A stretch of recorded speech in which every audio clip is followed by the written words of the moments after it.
আল্লাহ রাব্বুল আলামিন বলেন, ওয়া হুয়া মাআহুম ইয ইউবাইয়িতুনা মা লা ইয়ারদা মিনাল কওল ওয়া কানা আল্লাহু বিমা ইয়ামালুনা মুহীতা।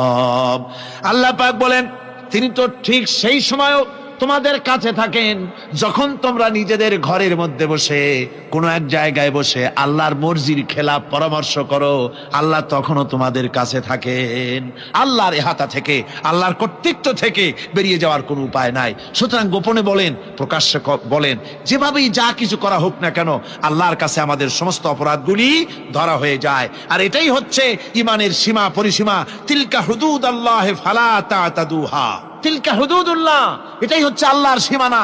ইমানের এই সীমারেখা বজায় রেখে ইমানের উপরে মজবুত করে কোনো ব্যক্তি, পরিবার, সমাজ, রাষ্ট্র যদি তৈরি হয়, তাহলে সেই সমাজই শান্তি আসে, সেই সমাজই আরাম আসে, সেই রাষ্ট্র শান্তিপূর্ণ হয়, সেখানে দিন কায়েম হয়, মানুষ সুখ সমৃদ্ধি খুঁজে পায়।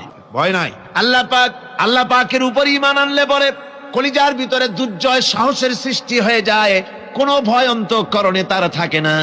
আল্লাহ পাক সাহায্য করেন। আর আল্লাহর উপরে ঈমান আনলে পরে রব্বুল আলামিন বলেছেন, ইয়া আইয়ুহাল্লাযীনা আমানু হাল আদুল্লুকুম আলা তিজারাতিন তুনজিকুম মিন আযাবিন আলীম। এমন একটা ব্যবসার কথা কি বলবো না, যে ব্যবসায় তোমাদেরকে জাহান্নামের আযাব থেকে বাঁচায় দেবে। তার প্রথম কাজই হলো আল্লাহর প্রতি ঈমান আনা। ঈমান আনলে পরে এই সমস্ত গুণ তৈরি হয়ে যায়। আর ঈমানে সবচাইতে উপকৃত হয় সমাজের লোকেরা, রাষ্ট্রের লোকেরা, পরিবারের লোকেরা, দেশের মানুষ উপকৃত হয় মোমেনদের দিয়ে ঈমানের কারণে।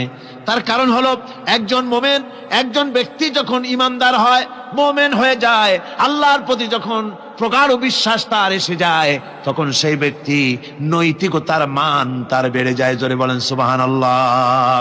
নৈতিক চরিত্রের উপরে সে প্রতিষ্ঠিত হয়, সে মিথ্যা বলতে সাহস পায় না। মুমিন ব্যক্তি মিথ্যা বলতে সাহস পায় না। কেন পায় না? মিথ্যা বলতে সাহস পায় না, ঠকাতে সাহস পায় না, ওজনে কম দিতে সাহস পায় না, শয়তানি বদমাশি করতে সাহস পায় না। তার কারণ হলো, আল্লাহ পাক বলে দিয়েছেন, মুমিন কোরআনের ভিতরে পড়েছে, ইয ইয়াতালাক্কাল মুতালাক্কিয়ানি আনিল ইয়ামিনি ওয়া আনিশ শিমালি কাঈদ।